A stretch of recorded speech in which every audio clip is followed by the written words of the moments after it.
సర్దిద్దుకోవటానికి అవకాశం ఉంటుంది. లేకపోతే మాయలు మాయే, ఇవన్నీ నిజం నిజం నిజం నిజం, ప్రపంచం నిజం, దేహాలు నిజం, రోగాలు నిజం, చుట్టాలు నిజం, ఆళ్ళు నిజం, వీళ్ళు నిజం, ఇంకా నిజం కాదు ఏముంది? మరి మనకేం తెలిసింది? దేహాలు నశించియే పరమాత్మ అందరిలో ఉన్నాడు, ఆ ఒక్కటే సత్యం అని తెలియబడ్డుంది. కాబట్టి ఈ సంసారంలో ఉన్న ఈ పనులు తేలిగ్గా చేసుకోగలుగుతాం. అంతకుముందు మనకు తెలియనప్పుడు ఇది నిజం అనుకున్నాం, ఇప్పుడు తేలికతనం వచ్చింది, అన్నీ తేలిగ్గా పనులు అయిపోతున్నాయి.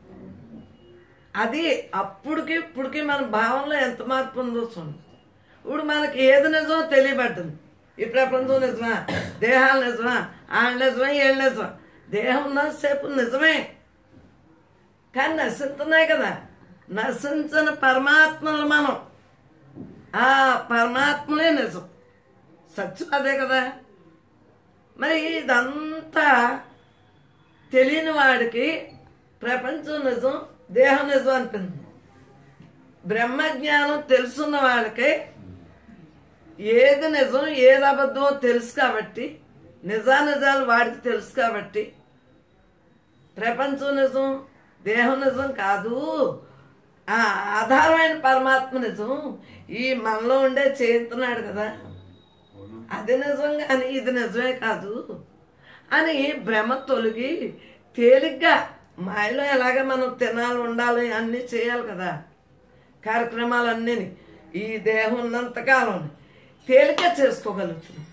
అది భ్రమ భ్రాంతి ఉండదు, భ్రమ భ్రాంతి ఉండదు. జ్ఞానికి భ్రమలో భ్రాంతులు ఉండవు, కానీ వ్యవహారంలో ఉన్నాం, మామూలుగానే ఉంటాం, చూసేవాళ్ళకి మామూలుగానే ఉంటాం, కానీ మన లోపల ఈ యొక్క తత్వంతోటే ఉంటాం, అన్వయం చేసుకుంటూ ఉంటాం. అందువల్ల ఇందాక మీకు చెప్పాను, శ్రవణం, మన్నం, నిధి, ధ్యాస అన్నీ కూడా సత్సంగం అన్న పేరులోనే మొత్తం వచ్చేస్తాయి. ఎప్పుడైతే మన సుకృత జన్మ ఉందో సత్సంగానికి, బ్రహ్మ సత్సంగానికి అందరు రాగలుగుతున్నారు అంటే మీకు సుకృతం ఉండి మీరు అందరు రాగలుగుతున్నారు. సుకృతం రాని వాళ్ళకి, సుకృతం లేని వాళ్ళు ఎలా రాగలరు? అంతే, మీరు ఊరికే వింటున్నారు, వినేటప్పటికి మిగిలిన మూడు అయ్యే వెళ్తున్నాయి. శ్రవణం, మనన, నిధి, ధ్యాసలు జరుగుతున్నాయా లేదా సత్సంగానికి వచ్చాక? ఎందువల్ల ఆటోమేటిక్గా అయ్యే జరుగుతాయి. అసలు సుకృతమే శ్రవణానికి తీసుకొచ్చేసి అంతే.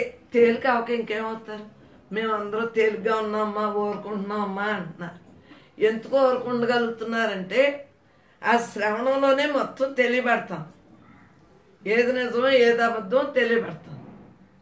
అంతకుముందు తెలియలేదు, దేహమే నిజం, దేహ సంబంధికులే నిజం, ఇంకా ఈ దేహానికి ఏమున్నాయో అయ్యే నిజం అనుకున్నారు. మరి ఇప్పటికీ అప్పటికి మార్పు తెలియబడ్డింది కాబట్టి తేలికతనం అలవాటైంది. ఇప్పుడు పని చేస్తున్నాం, తింటున్నాం, ఉంటున్నాం, కానీ ఏమరపాటు లేకుండా మనతో మనం ఉండగలుగుతున్నాం చైతన్య భావంతో. అప్పుడు ఏంటంటే దేహమే నిజం అనుకునేటప్పుడు నేనే తిన్నాను, ఈ నేనే నిజం అనుకున్నప్పుడు నేనే తిన్నాను, నేనే ఉంటున్నాను, నేనే సంపాదించాను, నేనే ఇవన్నీ చేస్తున్నాను, నా వల్లే ఇవన్నీ జరుగుతున్నాయి, నేను లేకపోతే అసలు ఈ కుటుంబమే జరగదు అని ప్రతి ఒక్కళ్ళు అప్పుడు తెలియనప్పుడు అలా అనుకున్నాం. ఇప్పుడు తెలియబడ్డాక ఏది ఆత్మ ఏది అనాత్మ తెలిసింది. తెలియబడ్డాక ఇప్పుడు విడిగా ఉండగలుగుతున్నాం, దేహభావన వీడి పరమాత్మగా ఉండు. అది జ్ఞానికి పైకి చూసేవాడికి మామూలుగానే ఆడి చూపును బట్టే కదా, ఆడి భావన బట్టే కదా, మామూలు వాళ్ళ భావన బట్టి మనం పైకి మామూలుగానే కనిపిస్తాం, కానీ మన లోపల ఏముంది? దేహం నేను కాదు, నేను అనంతుణ్ణి అని వివరం తెలియబడతాం. అందు గురించి మనం ఎప్పుడైతే మేల్కొంటామో మరలా పరుండి వరకు కూడా బ్రహ్మయజ్ఞంగానే కార్యక్రమాలు చేయవలసింది. చేతులతో అవనండి, వాక్కుతో అవనండి, చెవులతోటైనా యజ్ఞమే కదా, వింటమైనా యజ్ఞమే, మాట్లాడటమే యజ్ఞమే, చేయటం యజ్ఞమే, ఇలా కూర్చోవటం యజ్ఞమే, పని చేయటం యజ్ఞమే, ఒకరికి ఉపకారం చేయటం యజ్ఞమే. ఆ ఒకళ్ళెవరు తానే అన్నది తెలుస్తుంది జ్ఞానికి. నేనే అంత, నేనే అంత, నేనే అంత. అందువలన ఏంటంటే ప్రతిదీ యజ్ఞంగా స్వీకరించాలి. ఆ తర్వాత నిద్రపోయినప్పుడు కూడా యోగ నిద్రగా నిద్రపోతున్నాం అన్నారు. యోగ నిద్రే అప్పుడు బండ నిద్ర, బాగా తినేసి పడుకున్నది బండ నిద్ర. దేహం నేను అనుకునేవాళ్ళు. ఇప్పుడు దేహం నేను కాదు కదా. తేలిగ్గా దీన్ని, ఇది ఒక ఉపకరణం, దీన్ని జాగ్రత్తగా మెయింటైన్ చేయాలి అని తేలిగ్గా తినేటప్పటికీ నిద్ర కూడా తగ్గుతుంది. అలా తేలిగ్గానే మనం బ్రతుకుతున్నాం. నాకు నిద్ర చాలదు బాబోయ్ అంటాం మామూలు వాళ్ళకి. మనం ఏమంటున్నాం, నాకు అసలు టైమే చాటలేదు అంటున్నాం. ఎందువలన 24 గంటలు ఉన్నా సరే అంటున్నాం. సెకండ్ల రోజు ఎంత గడుపుతుంది మనకి అసలు భావం లేదు కదా. ఈ దేహం నేను కాదు, నేను అనంతుడిని, నేను చైతన్యాన్ని, నేను బ్రహ్మాన్ని, నేను ఆత్మని అనుకుంటే ఇంక ఇదే మరణం జరిగి మనకు అసలు దేహభావం లేక టైం తెలియట్లేదు. టైం సాగట్లేదనేమో సత్సంగులు, టైం మాకు కాలక్షేపం అవట్లేదు అని మామూలు వాడు. ఇద్దరు తగుకి సుకృతాలను బట్టి ప్రయత్నాలను బట్టి ఉంది. కానీ వారు వీరు ఎవరైనా బ్రహ్మాలమే. తెలుసుకునే వాడికేమో తేలికైంది, తెలియని వాళ్ళకి బరువు అయింది. అంతేగాని వాళ్ళు బ్రహ్మే, మనము బ్రహ్మే. అందుగురించి ఎవరిని అంటానికి మనం తగం. ఎందుకంటే అంతకుముందు మనకే తెలియలేదు కదా. ప్రతి ఒక్కరూ బ్రహ్మస్వరూపులే, ప్రతి ఒక్కరూ బ్రహ్మస్వరూపులే. అందుగురించి అందరం మనమే. నేనే అంత, నేనే అంత, నేనే అంత. అందుగురించి ప్రతి ఒక్కరిని అవునన్నా కాదన్నా ఏదైనా కూడా మనం అలా చూస్తా ఊరుకున్నాము. ఎందువల్ల చూస్తా ఎందుకు ఊరుకోగలుగుతున్నాం అంటే లోపల మన భావన అంతా నేను బ్రహ్మ, నేను బ్రహ్మ అనుకుంటున్నాం కాబట్టి చూస్తా ఊరుకోగలుగుతున్నాం, వింటా ఊరుకోగలుగుతున్నాం, ఎవరు ఏం మాట్లాడినా ఊరుకోగలుగుతున్నాం. మామూలుగా అయితేనే ఒక్కో ఇంద్రియం అసలు విన్నట్టుందా, అసలు ఇంకా వినక ముందే మొదలెట్టేస్తుంది ఆ వాక్యం పూర్తవకుండా. అలాగే ఎవరో ఏదో మాట్లాడుతుంటే ఇంకా మాట పూర్తవకుండానే మాట్లాడేస్తుంది.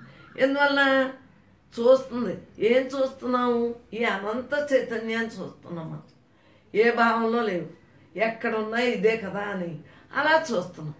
మరి అన్ని భావాలు కూడా మనలోనే ఉన్నాయి. సృష్టి, స్థితి, లయం కూడా మనలోనే ఉంది. కాబట్టి ప్రతి ఒక్కళ్ళు పరమాత్మ స్వరూపమే. కాబట్టి ఏదో ముందు వెనక ఎవరైనా తెలుసుకోవాల్సిందే, మూలంగా ఉండవలసిందే. అందు గురించి మనం బ్రహ్మ జీవన విధానాన్ని తెలుసుకోవటానికి సత్సంగానికి ప్రతి క్షణం కూడా దగ్గర అవుతున్నాం. అంతర్ సత్సంగం, బాహ్య సత్సంగం. ఇలా కలిసిందేమో బాహ్య సత్సంగం, అంతర్ సత్సంగం.